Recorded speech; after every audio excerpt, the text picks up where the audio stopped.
como a gente anunciamos durante essa semana, nós iríamos trazer profissionais ligados à saúde para falar um pouco do coronavírus, falar um pouco de como conduzir-se daqui para frente agora o cidadão comum. E conosco o doutor Adenilson, ele que é enfermeiro e é sanitarista no Hospital Jornal do Limoeiro, fala pra gente. Doutor, primeiro, bom dia. E eu queria, na verdade, que o senhor fosse bem simples, né? Com as pessoas, porque as pessoas que vão nos ouvir agora são pessoas que, para aprender o manuseio dentro da sua casa, a desinfecção normal dentro da sua casa, por exemplo, como lavar as mãos, como desinfectar superfície, né? Essa, na verdade, é a maior intenção. TV Limoeiro, bom dia. Entendi. Bom dia, Jair. Bom dia a todos. A gente está diante de uma situação em que precisa realmente a gente estar atento, né, a todas as medidas de higiene possíveis que a gente possa encontrar. Essas situações de epidemia sempre geram muitas informações que, por vezes, podem ser totalmente, digamos assim, destoantes, a depender do modo como são recebidas e passadas, né? É bom você fazer esse tipo de trabalho na medida que a gente tenta, né, esclarecer a população sobre algumas medidas que possam estar sendo, né, conduzidas por elas e evitar a propagação. Por exemplo, doutor, vinagre, ele tem alguma utilidade para desinfectar ou é mito? É mito, Jair. Vinagre, ele está, primeiro, não é nem álcool etílico, né? A gente está tratando de ácido acético, né? Numa concentração muito inferior, que não dá, de certa feita, a possibilidade, né, de matar ou eliminar qualquer agente etiológico. O vinagre, por ser ácido paracético, ácido acético, ele não tem a capacidade, né, de estar mitigando alguns micro-organismos que tem por aí, principalmente o nosso vírus, né, que a gente está falando do coronavírus. Então ele não tem essa possibilidade e o ideal mesmo seria o álcool etílico, tá? A questão do uso da máscara, doutor, até que ponto as pessoas devem usar? Entendido. Veja só, as máscaras estão até o presente momento sendo utilizadas aqui nos ambientes que estão lidando diretamente com os pacientes suspeitos ou confirmados. Então, nos ambientes que estão lidando com essas situações, o ideal seja o uso de máscara associado com as outras medidas de prevenção, né? As pessoas estão usando desnorteadamente, desorganizadamente as máscaras, provocando altos custos, né? Digamos assim, diminuindo também os estoques das farmácias, das lojas que vendem esses materiais. Até majorando um pouco os preços, né? Sim, sim. O comércio, infelizmente, chegou a majorar alguns preços do álcool, que a gente vai chegar lá, por exemplo.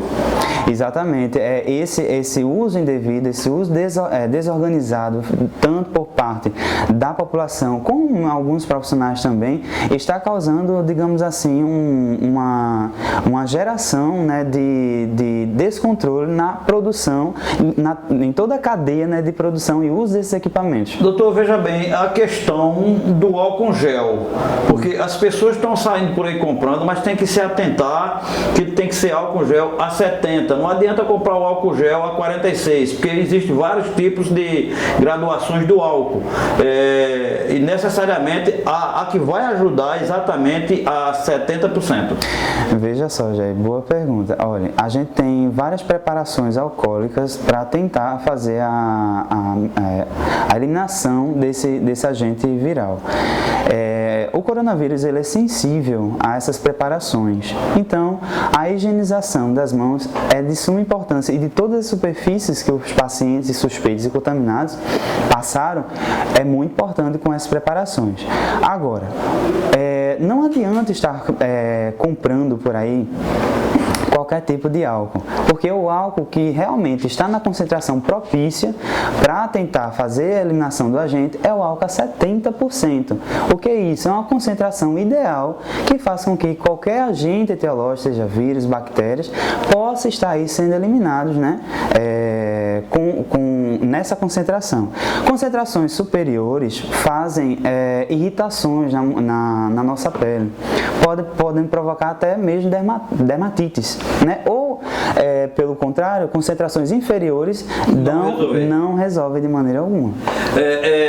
Então, é importante que se você não tiver álcool em gel, lavar as mãos com água e sabão. Sim, o álcool em gel ou o álcool a 70%, qualquer um deles, não substitui a lavagem das mãos. Ou melhor, não substitui a higienização das mãos. Então, assim, é necessário que nós tenhamos esse hábito, né, arraigado para a gente conseguir estar fazendo a limpeza rotineira das mãos. A gente que trabalha muito nos ambientes hospitalares, estamos aqui tentando fazer, né, sempre a lavagem das mãos. E a população também deve contribuir nesse processo, fazendo o uso correto dessa higienização. Além do mais, também a higienizações de locais, por exemplo, ambiente, superfície como maçaneta. Existe toda uma forma, digamos assim, um ritual para se lavar a mão? Veja, a higienização das mãos, a gente aprende, sempre tem passo a passo, né? De certa feita, as pessoas não é só colocar as mãos debaixo de uma torneira que vai fazer a higienização, não é isso, né? Vírus e bactérias, a gente aprende que não morre afogado, precisa de um processo para a retirada dessas bactérias, desses vírus das nossas mãos. E a retirada se faz realmente fazendo passo a passo, onde a gente, ao colocar água e sabão nas nossas mãos, temos que fazer a fricção de palmas, dos dorsos, entre os dedos, tá certo? Nas regiões interdigitais, e não esquecendo também do punho, porque tem gente que só faz a lavagem esfregando as mãos uma na outra e acabou-se. Não é dessa maneira. Aconselha-se hoje, num ambiente acima de 500 pessoas, evitar digamos assim, esse contato, esse ambiente com que pessoas, hoje pelo protocolo o decreto do governo, acima de 500 pessoas, evitar aglomerações.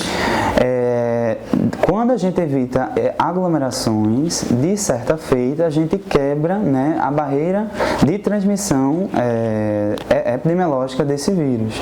Então, aglomerações acima de 500 pessoas, de certa feita, dá a possibilidade de aumentar, né, exponencialmente a proporção de pessoas contaminadas caso haja um caso suspeito ali naquela região. Então, esses eventos de grande massa, de grandes proporções, que tenha muitas pessoas, realmente, atualmente em Pernambuco, ela é suspensa. Doutor, veja só, você não tem o álcool gel, você não tem água corrente, ou seja, água na torneira, não é? Aí de que forma a pessoa vai higienizar suas mãos? Aquela pessoa lá no interior, onde não tem água encanada, de que forma ele fazer isso? Entendi. Veja só, que a gente sempre está falando, né? Lave as mãos com água corrente, né? Essas coisas.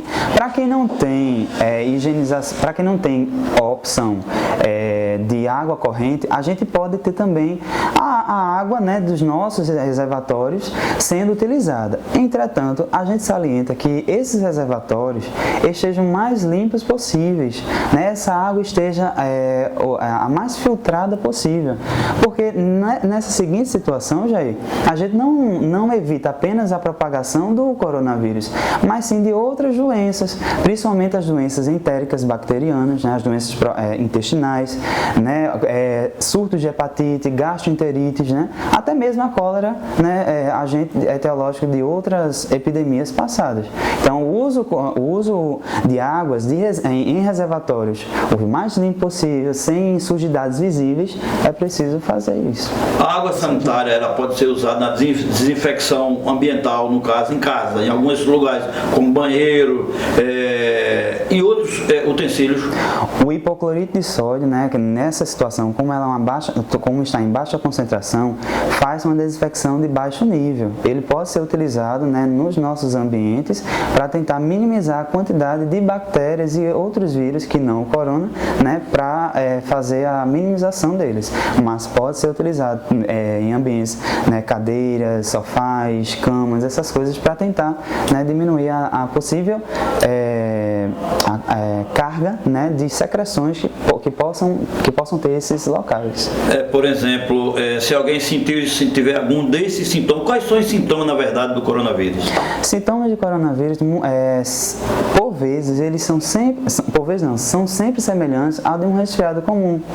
Então, febre e sintomas gripais, né, como tosse, desconforto respiratório, cansaço, coriza, né, irritação conjuntival, dor de garganta, né, associada a alguma viagem ao exterior ou área contaminada, né, ou contato com alguém que tenha vindo de lá, ou contato com casos suspeitos, né, ou confirmados, vai se dar o que a gente chama de definição de caso. Então, essa pessoa, de fato, vai estar sendo notificada para o coronavírus. Qual é o procedimento para essa pessoa? O primeiro passo que ele deve fazer, ele deve se dirigir para onde? Para a unidade básica de saúde dele, posteriormente para o hospital ou direto para o hospital?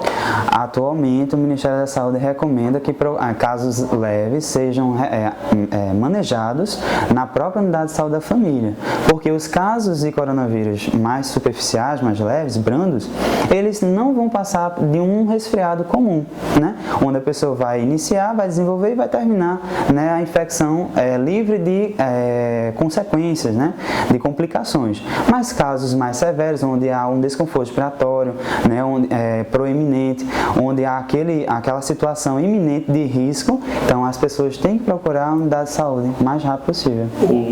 As pessoas mais perceptíveis dessa doença são crianças, imunodeprimidos, que aquelas pessoas têm doenças crônicas, idosos, sem deixar de dizer que a pessoa naquela meia-idade venha a ter problemas e que também ele vai passar a ser um transmissor se não tomar cuidado.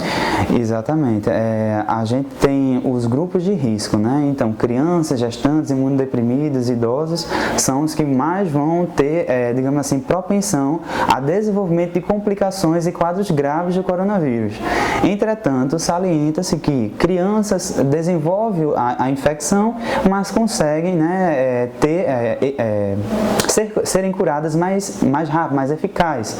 Entretanto, os idosos ou imunodeprimidos mesmo, por eles terem uma patologia subjacente, que a gente chama de comorbidade, elas podem se sobressair, podem, né, enaltecer os sintomas por conta da infecção que acabou de ser adquirida pelo coronavírus e aí complicar com quadros de pneumonias e uma síndrome que a gente chama de síndrome respiratória aguda grave, onde o paciente fica realmente com uma insuficiência respiratória marcante, podendo gerar um óbito. A gente sabe que acabar com o coronavírus não vai ser assim do dia para a noite, mas nós podemos contribuir para diminuir as contaminações com um simples lavar de mão. Exatamente. Então, assim, é necessário que a população entenda que não apenas a gente fazer uso de uma máscara ou apenas uma lavagem das mãos. Gente, é uma situação onde a gente precisa criar medidas preventivas de uso rotineiro, né, de uso habitual. Todo dia. Já era para existir antes. Com certeza, faz parte da cultura sanitária das populações, né? Então a gente precisa ter essa cultura de estar lavando as mãos, né, logo após de qualquer procedimento que a gente faça, seja de âmbito domiciliar ou âmbito profissional, e até mesmo associando diversas medidas de prevenção. Então, estar fazendo, evitar multidões, usar essas máscaras em caso suspeito desses pacientes com coronavírus, fazer a higienização das mãos, né? Na medida que tossir, espirrar, levar o cotovelo à boca, não tocar a região de olhos, nariz e boca quando suas mãos estiverem perceptíveis sujas, né? Então, antes de tocar essas regiões, faça a limpeza, tá certo? Então, medidas preventivas, todo mundo está recebendo diariamente essas informações. E por que não praticá-las? É necessário esse tipo de comportamento, porque a gente consegue, de fato, driblar, né, esse ataque que esse vírus está fazendo na população. E com essas medidas, automaticamente, nós vamos minimizar a agressão desse vírus em nosso país, porque o país que se preveniu desta maneira diminuiu o índice de contaminação.